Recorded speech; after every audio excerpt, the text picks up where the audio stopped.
we're on it. We are on it. We are live Everybody, we're already. live. It's September already. September the 4th. My goodness. What a crazy August. So I don't know. It just went It went so quick fast. and then it's going fast now. Kids are back in school, which means it's the most wonderful time of the year for you parents out there.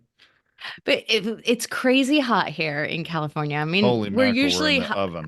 Yeah, but it's usually hot. I don't, I mean, I remember when I was a kid, it was really hot here, but it's incredibly hot. It's going to be like 100. And so we were like, I don't know, like a bunch of old ladies on the cheer mom call last night. And we were saying, like, wow, when I was a kid, they didn't cancel school for anything. And I was like, no, no. We used to have smog alerts when I was a kid, and they would cancel all kinds of games and everything. So they're actually calling our JV game on Thursday because of weather. So because Because it's of too heat. hot to be on the field. I No, thought well, it that was is, crazy. honestly. So anyway, yeah. So it does happen. And it did happen in the past, despite the fact that we think that we were more resilient back then. I'm pretty sure we weren't. so, Yeah. so anyway, I'm excited about today's topic. So we should just get started and go on. And we're going to do an AI topic, but I do want to give a shout out. Ben Albert had the most fantastic Grow Getters event. And if you're watching this live stream on LinkedIn, you can go look at Grow Getters, go find Ben Albert. He runs an event once a month with his group. It was a fabulous event, and we were talking about AI.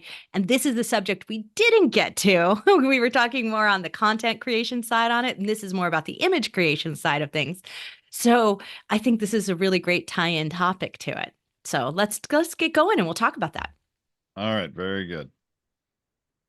Hey everyone, welcome to Feed Your Brand. I'm Tom Hazard, along with my co-host and better half Tracy Hazard. And today we're going to talk about how to write a better prompt to get better AI images for your episode art. Now, of course, that means and implies you're going to use AI to generate an image. And this is really where the entire industry of stock images, this is where things are going, especially with the complexities of copyright laws and all sorts of things. And I'm very excited about it.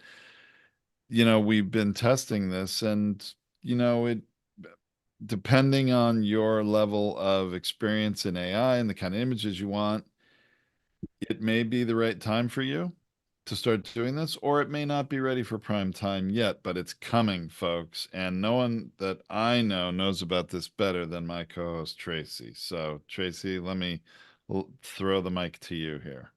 Well, I mean, I think the old adage, a picture is worth 1,000 words, is really critically important. And it's a sorely underestimated part of both podcasting and content creation in general from the blogging side of things. Are you telling me I need to write 1,000 word prompt to get a good image, Tracy? Absolutely not. You Okay, should be good. able to do this a lot less. But that image sends a message. It is the first thing our eye sees before we ever see any of the words in any post is the visual. And so if you're sharing something on social, if you've created a blog, if you've got a podcast with an episode image and are stop using your show image for every single episode and start creating those custom episode images, which you can use, Which you you have. absolutely should be doing as a podcaster. You really should, because otherwise, every episode visually, same, seen it, seen it, seen it. Use a unique image for every episode, please. So here's the thing. There are branding experts out there that Tom and I disagree with. And we disagree with this, reminding all of you that Tom and I have art degrees. We have degrees in design. And there is a reason why we disagree with the over branding, over stylization. And it's also, Tracy, informed by a couple decades of business experience. It's not just, yes, we have art school backgrounds, no question. We understand what makes a beautiful image or an effective image versus not. But it's also really, at the end of the day, it's for us, it's less about the artistic nature. For me, it's more about the functional nature of an image. Is it motivating the viewer to take an action? That action we want them to take is to play your podcast episode. to play, Right. to click through, to go and do something, to take an action. So we have to stop your eye. And that's its purpose, is to get you to stop.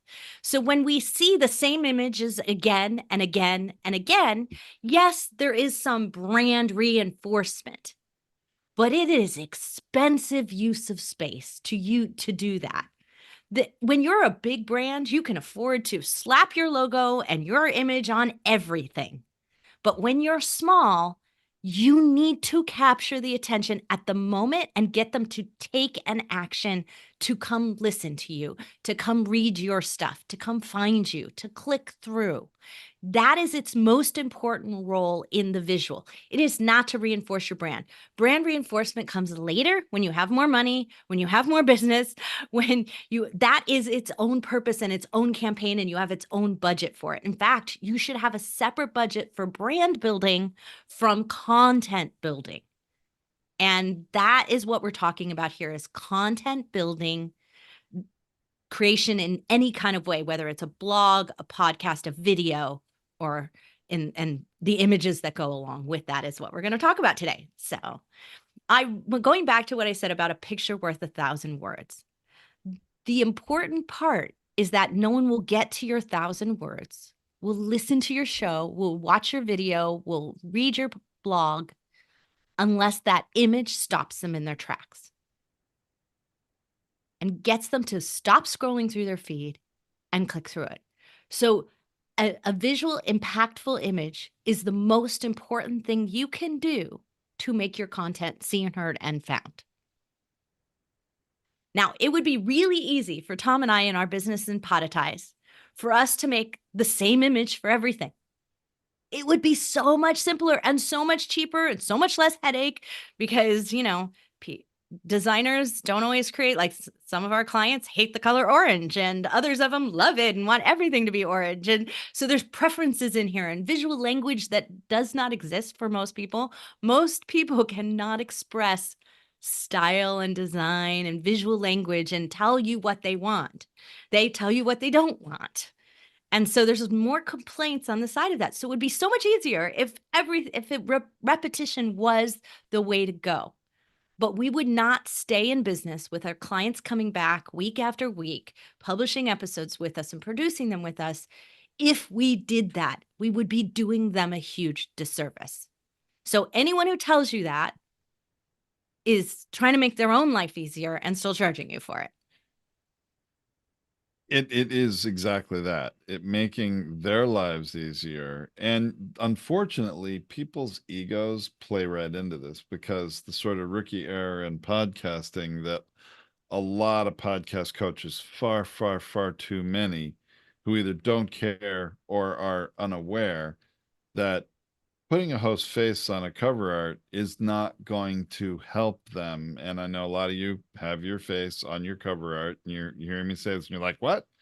But that's a whole nother episode. And reach out to us at Podetize. We're happy to talk to you about that. But the reality is that it's easier for a podcast coach to say, oh, we need a cover art for your show. Sure, you're the host. Where's your headshot? And then it's easy for them to make the cover art using you as that image. Of course, then that makes a show all about you and not about what's in it for the listener. And that's just a one clue.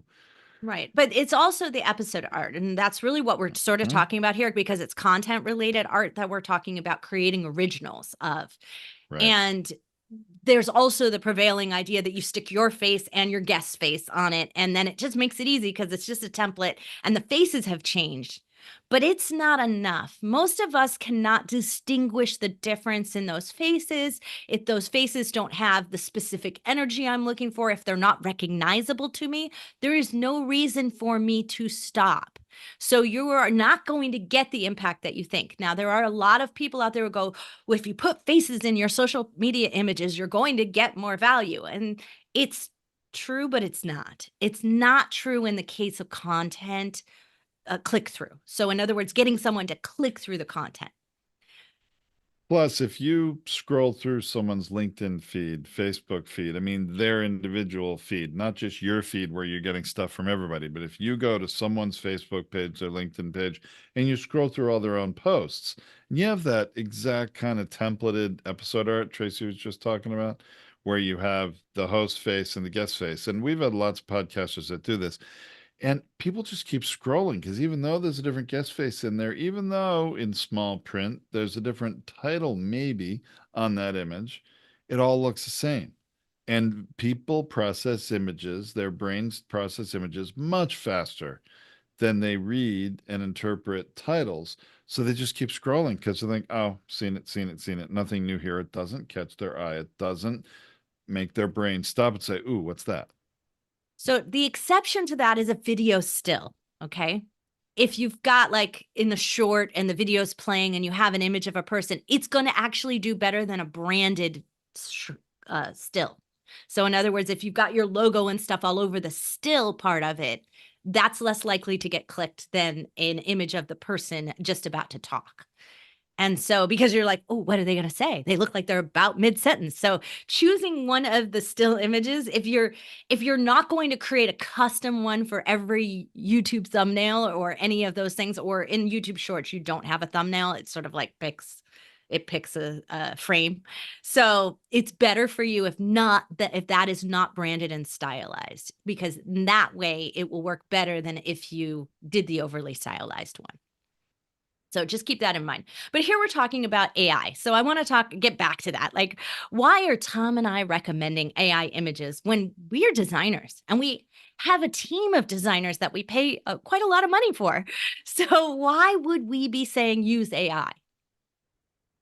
Long, hard, painful experience in this industry is my answer. What's your answer, Tracy? Well, two things. One is that our clients are not willing to do the work themselves. So they're not picking their own images. They're not determining their own graphic. And a lot of you aren't. A lot of you have virtual assistants in another country. You don't have a team that truly understands you and your message at a deep level. And because of that, the choices that they're making are not your choices. And sometimes they're not even understanding what it is that they're designing.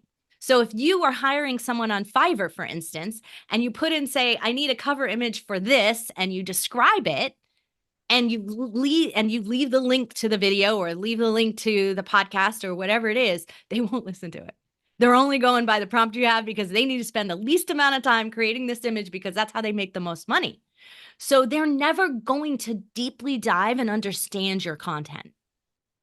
And even in our own company, we have that issue is that our graphic designers, we had to stop the flow of allowing them to create the designs at the beginning.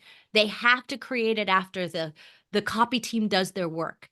They title it, they give it a leading paragraph with a big essence of what it's about. They have headings for the sections, and they give it that amount of They've information because lifted good quotes that can help you get at what are the key elements of the podcast, right? I mean, there's lots of ways you can generate this sort of stuff. So you get a roadmap for maybe what might be a good image. Right. And so that's what we did was we shifted our model of when it happens in the process so that we could force at least a certain amount of understanding, somebody in the process understanding it so that it was guided correctly to begin with. But we learned really fast that if you are not going to do it yourself, it is not going to come across as you. And so AI actually does a better job of reading the entire thing, of understanding the entire thing. So it has a better shot of doing that. So that's the first reason. The second reason we've chosen AI is simply a copyright problem. And And it is that's the pain that I was referring to, Tracy, which it hasn't always been this way. It's really in the last 2 years become a painful annoyance for podcasters and for us as a company doing done for you production where we license the images on behalf of our clients from many different stock photo libraries. right. So look, Tom and I have spent over 50,000 images we bought over the time of our business for our clients, for ourselves. So we've bought a lot of images. So there is no way you can accuse us of not supporting the stock libraries. We were probably one of the heaviest users. The problem with it is that even though we legitimately bought them, the photographers, the creators would dispute them anyway and cause all this headache of work. We have a whole episode on that where There Tom is and a I whole episode on that. tirade We don't about want to, it. yeah, we don't want to Yeah. go off on the deep end here, but basically, it's on you, the purchaser of an image or the user of an image, properly licensed, even though, right? To prove that you properly licensed it. The author of the image doesn't have to prove, hey, you use my image and my research says you don't have a license. No, no, no. They complain first, cause you a great headache, and then you have to spend the time and go produce your license and satisfy them or another company on their behalf, or else you have to pay a huge penalty. And this has become such a big issue in our company. We've had to put people on this full time, not every single month, but some months full time just to deal with it. And that's is what's driven us to AI images or made us much more receptive to the idea. Well, but so that's part of it. The other part Yep. is AI's ruined the libraries. So because these photographers, these creators are now able to do more searches on what's the most searchable topic title. And so they're overly filling specific keywords and not others. So we can't get enough original artwork in areas that we need it. So it's just not working anymore. And so what we started to do is experiment with all the different AIs. Now there are some, and I'm not going to teach you one here. That is not what this session is about. There are tons of them you can use. Canva has one, Adobe has one, Google has one, ChatGPT has one, of course, right? So like they're available to you to use. But what I want to talk about today is how we use it to get what we want. Because as I mentioned earlier, most of you do not have the good visual language that you need. It's not a requirement for you to study art history in most colleges. We did. Tom and I might have slept through a lot of those classes, but we still absorbed some, right? So, not my favorite seminar class, but but I do remember enough about it to know what the art periods are. I do remember enough about it how to describe a style of art or describe style of design, right? Even though that's not my area. My area of expertise is textile design, by the way. So when we know we have a better visual language, what I have is an excellent color language. I can describe color to anyone. And so that is my expertise area. So it's one of the places that I've played with a little bit in the AI, and we've discovered some things that are really important with how you prompt it. And here's what I really discovered, and I think this benefits all of you out there, is that the less information you give it when you don't know exactly what you want it to look like. See, my problem is when I go to create a blog header, I already have a visual idea of what I want to reinforce the image that reinforces that message. I already have an idea in my head because I'm a designer. So I have a visual, but most of you don't. So here's the key. If you take your entire podcast episode and you summarize it, get a summary, and not the ones that say in today's episode. You want to get a summary that says, describe the essence of this episode based on the transcript you read below, and make it compelling for someone to watch it, listen to it, read it, whatever it is that you're going to turn it into. That's what you want to ask the AI to do first. If you throw, and I've seen it, where people will throw an entire transcript in, and I've seen the shortcuts, I've seen the TikToks about it, where they tell you to put your entire podcast episode, your video, whatever, just into it and tell it to create an image for it. It's not good enough because it decided what was important in what you said, because I guarantee you meandered over the course of right? They could have decided easily that Tom and I, because we were so energetic about the copyright issue, decides that that's actually what it's about, instead of deciding that it's about image and creation and artistic and visual impact, right? Which I really hope that the visual for this is visual impact. So I don't know what it's going to be yet because we'll create it next. But the idea of it is that if you give it the summary of what's important and you agree with it, because now it's only a paragraph for you to read, it's not the whole transcript, but it's like a little paragraph and you agree with it, edit it if you don't, and you drop that in and ask it to create an image and be very clear about two things at the beginning. You're going to ask it for the stylistic type. So you're going to say, I want a landscape image, or I want a realistic image, a photographic style image. You're going to tell it what type of image you want and perhaps its format. You want a square, you want a rectangle. What are you looking for, right? And then say based on this, and you're going to insert the paragraph. Let it come up with ideas because you don't have that visual language. This is of great benefit to you because a lot of times when we use the stock library, it's keyword crammed. So they know that real estate and money are going to go hand in hand, and they cram that into images that have nothing to do with real estate and money. And so it means you have to search through, sort through. You get frustrated and you pick one in the beginning, and I guarantee you 20 other blogs already have that today. So it's, probably thousands of blogs have that same image, right? So Oh my if you want gosh. I something original, remember there's an image we used many, many years ago in our business, a stock image on some promotional material that we gave away at one of the early trade shows and such. And I see that image used over and over again by other podcasting related companies or other companies that talk about speaking from the stage or something. Some of these images really get overused. yeah. And this is now an advantage, I think, for AI. Yeah, absolutely. And especially when you're talking about in print media and other areas like that. But for this purpose here, when you don't have the ideas, when you don't have the visual language, letting it generate something is really good and important. So I'm a big fan of the Adobe Image Creator. I should really like how it works, but a lot of you don't have Adobe. Canvas works fairly similarly. If you want a low cost one, I actually like Shutterstock's because Shutterstock, you can use a image to start from and then AI edit it. So you can have a hybrid between supporting creators and making it custom.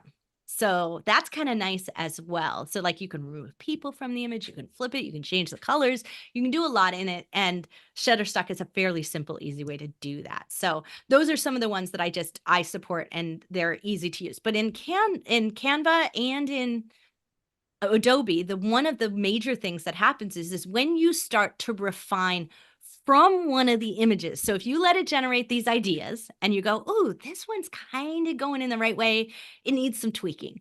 It needs some adjustments. I need to correct it from here." But you go into that one, it's now learning what you like, and it's now learning what you're interested in, and it's now going to take it down another path without you having to revise the prompt to keep it going. So like it's now like gone off on a branch, if you want to think of it like that.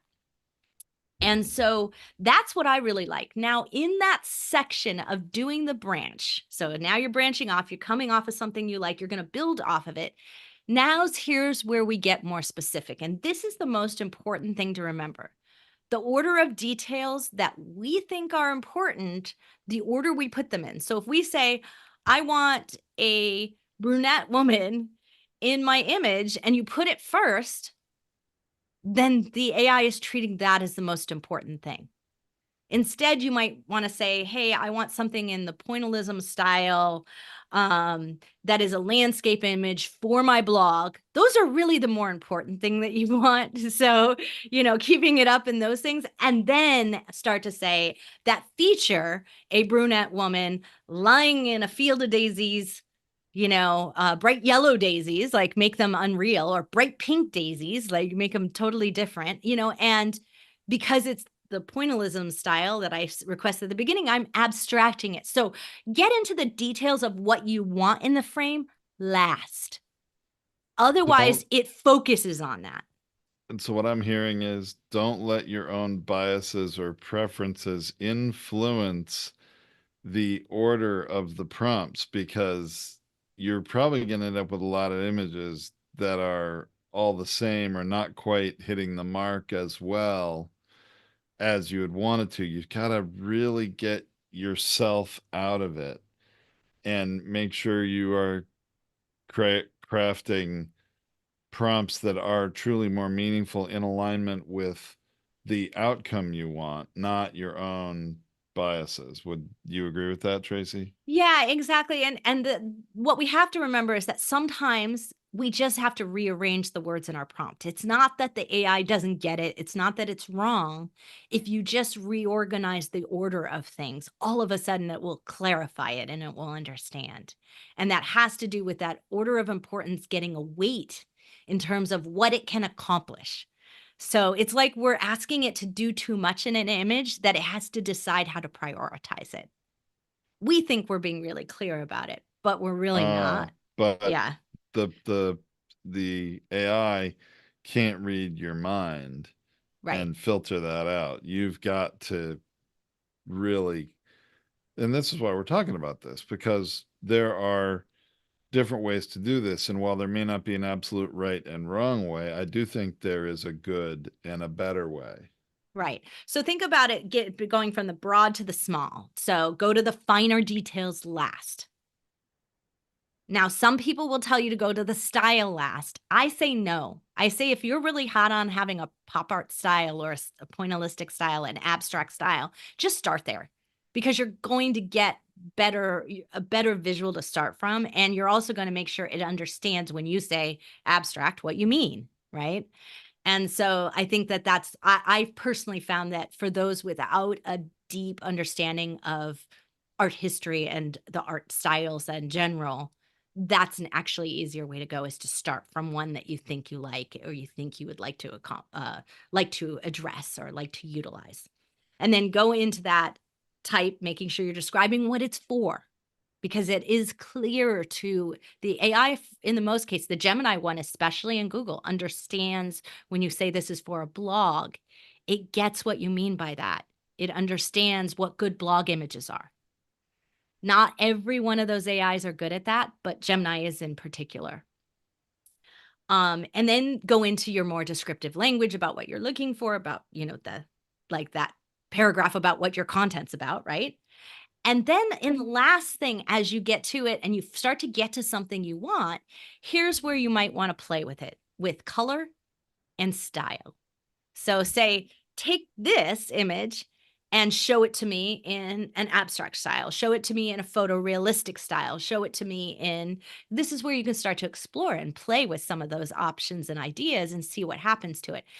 Um, make it make it tonal blue, to give it a feeling and a sense of color and space, or I was wrong about the yellow daisies. Definitely make them all pink. You know what I mean? And so change the color tone of something because color has one of the most big impactful things you could do to it. So creating a color impact difference, and this is something that we've always done, even when we used more templated versions with our clients because they were more comfortable in that template world, we still varied the color and style from week to week so that it wouldn't be exactly the same. There was like 3 different ones that they would rotate through, so it would have a different sense, and so often the clients were uncomfortable with the different colors, like, they couldn't stand it, but it's really what made it stood out, and Well, that's because one of those the different accent colors may not be in their brand book or their brand guidelines from the people that created their brand identity. And that's where you got to strike some you know harmony between you know reinforcing your brand identity and being recognized and standing out, grabbing people's attention. And that is a tricky harmony to achieve sometimes. So, Tracy, a question came to mind as you're describing about this process of the images and then changing the colors or the styles and such. What if you going through this process, and I'm talking more from a practical perspective because you know this better than anyone, that I know, is that when you've gone 3 or 4 steps down a path and it ends up getting off track, off the rails, not what you wanted. And then you want to go back to that image that was 3 or 4 ago. Can you get there easily, or do you have to be saving out images as you go to make sure you preserve an earlier generation? It depends on the AI, unfortunately. So, like, if you were using Adobe, you get about 30 images or so before requires you to actually start again. So, what I typically do is do 3 passes. So, I'll end up having generated 90 images by the time I'm done with it. But what I do is I weed out and delete the definite no's out of so I can keep the image count down in and hit the 30 images. So, I'm cultivating the ones I wanna go back to, and I will get set of 30. In some of the other ones, it overwrites them and That's you're what my it concern yeah, is, and that it so might be you overwritten. You lose, oh, I had it and I lost it. And you have to sort of reinvent the wheel of all those prompts, right? Yeah, and so saving some or downloading some, using them as the next starting point, that's why I don't like some of the other tools. They become more difficult to do it. It's not like you can upload the image and start from there. Not all the tools will let you do that. So you can't go back if you didn't save it, and that's problematic. So that you're going to get into a place where you do that. If you need to, what you realize is where it started to go off. That's where you want to have your prompt. So here's another prompt tip. Have your prompt in a separate document. So every time you make an adjustment to the prompt, make an adjustment to it. Sometimes I'll use the AI and say, how can I get better results? Yeah, ask Gemini, how can I get better results in creating an image from this prompt? And it'll actually revise the prompt. Now, some of the tools actually will make suggestions to your prompt. It will already make the suggestion to you as like, refine this prompt to get a better result, right? So it's already doing some of the work for you. That's great, but now you have to save the refinement back into your document. So you want to kind of keep going so you learn. And so this is where it gets cumbersome is I usually have a file on file folder on my Google Drive or on my desktop that is synced to my Google Drive, and I have a Google Doc. And I have both things open at the same time so that any work that I'm doing, I'm saving to the drive and I'm saving to the dock. And so I can go back and forth and I can jump back to where I need to start again. But if you get really off tangent, you clean, go fresh. So if you've ever done Chat GPT, you just start a fresh new communication. You stay out of the tab. You don't go back into the tab for it. What I have found though is if you're working in an entire tab and you're able to, and Gemini is one of those things because they've now enabled the image creation side of things, right? It's not available to everybody. Just want to say that out there. That's one of the reasons I'm not showing it to you because it's probably going to change like 10 times from this video, right? But if you are doing it where you are creating the copy, the summary, you've done that all in one place for your episode, going in there, it will have learned from what it knows about that episode. It's actually a lot less work to ask it for an image at that point because it's got all the learnings about how you summarized it, how you got to that, what you thought was important, what you edited out if you were editing the document. It learns more about that. So creating the image from within that space can actually be a really good thing as well rather than going separating it out. But for the most part, most of you have to use the image generator in another program. And so this integrated way of using it is fairly new.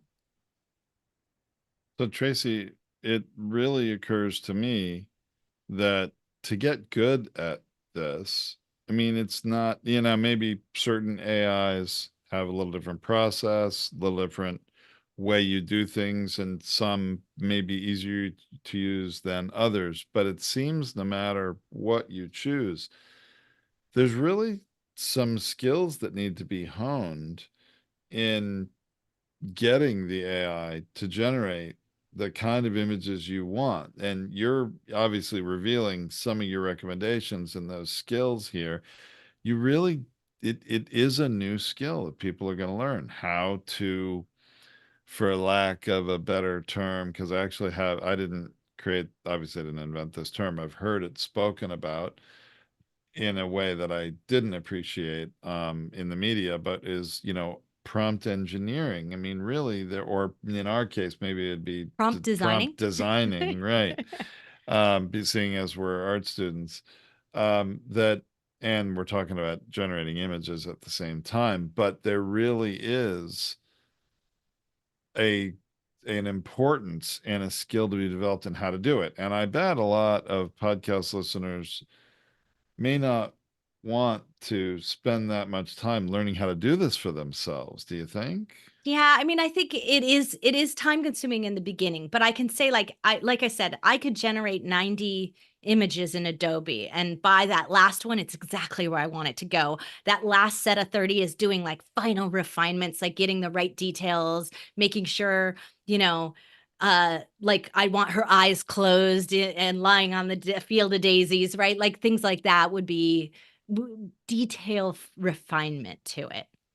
So How that much time would it take you to go through generating initially, it 90 probably took images to get to one that you're happy with? That seems like a lot to me. initially it took me about 30 minutes till I got to this system. Now I can do it in 10 to 15 depending on how picky I am.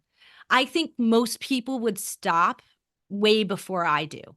But I'm a the design details, I'll notice when something's not right. You know how I am, like, I was like, "Oh, why is that one incongruous with the rest of the photo?" Like, "Why is that different?" Because I can see it, and most people can't. And So so, I'm a the little decision pickier. is, do you go with stock photography where you're going to just search and search and search and weed through all sorts of stuff until you find something that you like, and that's going to take a certain amount of time? Or do you learn how to do this, maybe spend some more time initially and get at the point where in 5, 10, or 15 minutes you can get the image you want? I mean, 15 minutes to me still seems like a lot of time, but maybe compared to searching through a bunch of stock photo libraries when you're not finding something you're happy with and just accepting something that's below the standard of what you were hoping to find, maybe it does make sense to spend the time prompting the AI. And then you get an image that's copyright free that you can use, and you don't have any of the potential future headaches either. That investment of time, actually, given our experience, would be desirable. Absolutely, yeah. So, for me right now, I think I can mostly do it in about 10 to 15 minutes maximum, depending on how picky I am about it. I think for your average person who might not be as detail oriented, I think under 10 minutes. But that's worth it because if I stop traffic, if I stop the feed and get them to click on it because it's an image they've never seen before. It caught their eye. It was impactful. It gave them the message, wow, this is about whatever the subject is that I was trying to reinforce. Then I'm going to get more results on social media, on my blog, right? And And get more it's worth people that. to watch our YouTube videos, listen to our podcast. This is the whole point of this, right? And look, I mean, I guess if you are not interested, don't have the time, or don't care or don't believe that a unique image for every episode is gonna get you more people to click and try your episodes, then you stopped listening, 30 minutes ago, probably, to this episode. And Right. so, okay, that if you want your episode to really have more impact and attract more people to click it, at the end of the day, that's really what we're talking about.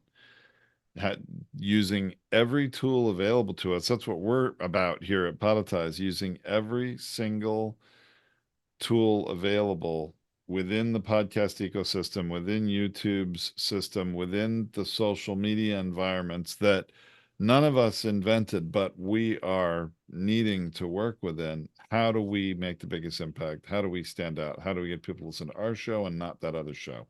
This is one of those things right here. Yeah. Now, this is really early on what gave me the idea for using individual episode art and all of those things, even before the podcasts were, because we were doing blog posts, right?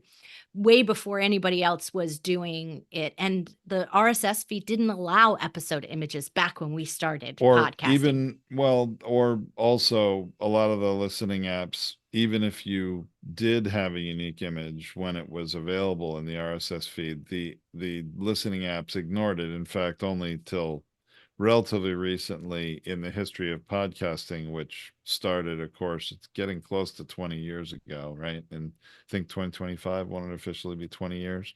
I think so. Um, that in the history of podcasting, it's been only relatively recently that Apple did it, and they have now. And a listener was happy to point that out to me when I still wasn't aware, because it had been a long time they didn't, and other apps also did not. But now I think the majority, and it's hard for me to think of an app that does not display Right, the but individual image for the an point episode. to what I was saying about it being a unique image is because we were coming out of this blogging and writing side of things as we were approaching it. I was being trained by Inc. magazine because I ended up writing a column for them. And there were two studies that they used to point out. And the image selection, now they had a serious license with a very large stock library. And you had to use the licensed images. That was all. And you searched within where you submitted your episodes to search within to find them. And it would take sometimes an hour for me to publish an episode just to get an image that I thought would work, that hadn't been used by hundreds of other columnists before, right? Because that's also the problem is the minute you type in some of those keywords, everybody gets the same one and it would flag it and tell you can't use it. And so those were issues, but they would also cite this study that BuzzFeed did. And it's this BuzzFeed would publish a listicle of like, it could be, it was something like the, um, the 10 dirty fruits or something like that you shouldn't be eating. And so it'd be like, strawberries and like all these fruits and stuff that you should buy organic is basically what the article is about, or the listicle was about. And it would have like the fruits. And so they would rotate and try every single fruit, and they would run all of these tests of which fruit of the list was at the top of image. And it would 9 times out of 10 be the most colorful choice, but not the best choice. And so it showed you that the most visually impactful image was the one that worked and got most people to click into the article, not the one that was actually related to the content the most, which is interesting.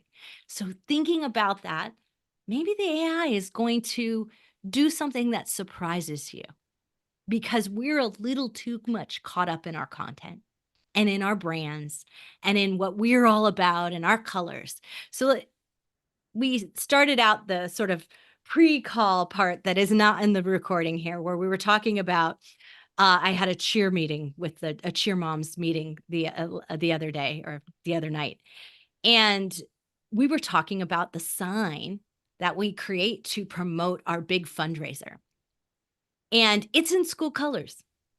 But when you put a navy blue and silver or gray, because that's what it looks like when you print it, sign outside on the grass lawn, it doesn't stand out. And we had a whole conversation about, should we deviate from school colors? Like it was a controversial conversation. Should To we get deviate people's from school attention, to get right? people's attention? I would say yes. And so Because the I said, whole point, right, is to attract attention and to raise awareness of whatever it is, right? well, hopefully by the time this blog post publishes for this episode, I'll have my A sample photo of ideas. it. Yeah. Yeah, because we're gonna not print them for a couple months, but I will have the sample idea because I need to generate that for the next meeting. Because I told them I would show them what it looked like. Because of course they don't have a visual language, most of them, so they No, a need lot of to people, see it. if they, there, I mean, not a lot. I don't know how many, but there are certainly some people, and we've encountered a lot of them in our careers, who all they can do is tell you they like it or they don't like it. They can't tell you why, and they can't give you a vision for what they would like to see. So you've got to create something and just show them.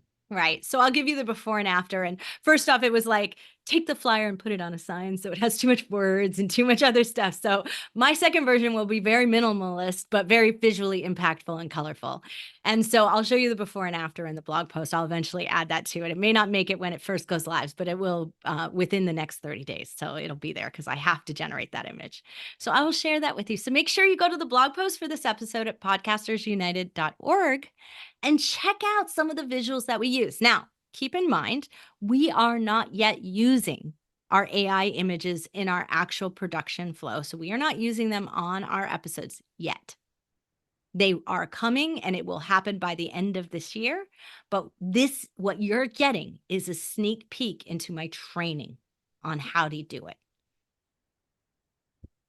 I think that training will be very important and very valuable. I think you've already convinced me, wow, there's a lot more to it, and there's a certain level of experience that you need to gain in trial and error to learn what's going to work and what's not. I mean, you give it a good roadmap though, Tracy. I think that certainly our listeners can go and give this a try and have greater success than they would have before. So I think that's great. But I think at the end of the day, it's going to be one of those things that follows that old cliche. If you want something done right, you got to do it yourself. Fortunately, you don't have to create your own image from scratch with Illustrator or Photoshop. You have AI tools and you can generate something now through the words that you prompt it with. It's So exciting. anyway, I hope to see some really cool AI generated images out there. I don't believe in any way, shape, or form, even if they end up marked on social media as AI, that it's going to be a deterrent to anyone. I agree.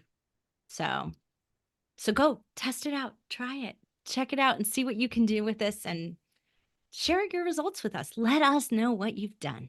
We That'd be fun to appreciate do a it. follow up if we get a bunch of images in from people. Yep. Let's You can reach us invite that. anywhere on social media at United We Pod.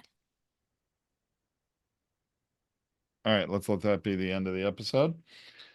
And we're going to sign off on live stream. I hope some of you out there enjoyed this. And then next week, we'll let you know we're going to be talking about optimizing blog and podcast metadata for search and discovery. I know a little bit of a technical thing, but boy, it makes a difference. And